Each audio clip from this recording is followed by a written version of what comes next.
Stars अपनी जगह पर स्टेशनरी होते हैं। तो बच्चों आप किसी एक पर्टिकुलर स्टार को देखिए, एक पर्टिकुलर स्टार को देखिए, आप उसको 2-3 घंटे तक ध्यान से देखेंगे तो आपको दिखेगा कि वो जो स्टार है उसकी पोजीशन चेंज हो रही है। वो ईस्ट टू वेस्ट मूव कर रहा है, वो ईस्ट टू वेस्ट मूव कर रहा है। क्या एक्चुअल में ऐसा होता है? क्या स्टार्स अपनी पोजीशन से मूव कर रहे हैं? तो बच्चों ऐसा नहीं होता है। ऐसा हमको इसलिए प्रतीत होता है, ऐसा हमको इसलिए दिखाई देता है क्योंकि हम जहां पर हैं, हम अर्थ पर हैं और अर्थ जो है वो अपनी एक्सिस पर वेस्ट टू ईस्ट रोटेट होती है। बच्चों अर्थ जो है वो अपनी एक्सिस पर वेस्ट टू ईस्ट रोटेट होती है।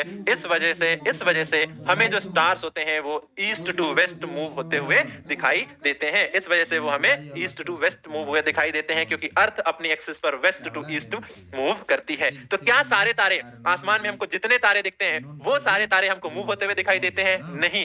एक तारा ऐसा भी है जो हमें मूव होता हुआ नहीं दिखाई देता है, वो अपनी पोजीशन पर ही रहता है। उस तारे को हम कहते हैं पोल स्टार। उस तारे को हम कहते हैं पोल स्टार। आखिर ऐसा क्यों होता है? बाकी सारे तारे जब ईस्ट टू वेस्ट मूव कर रहे हैं तो ये क्यों नहीं मूव कर रहा है? ये इसलिए मूव नहीं करता है बच्चों क्योंकि ये अर्थ के एक्सिस के अलोंग होता है। यानी अर्थ जिस एक्सिस के अलोंग मूव करती है जस्ट उसके ऊपर ही होता है पोल स्टार। इस वजह से इसकी जो पोजीशन है वो चेंज होती हुई हमको दिखाई नहीं देती है। अब बच्चों क्वेश्चन आ रहा होगा आप सभी लोगों के माइंड में।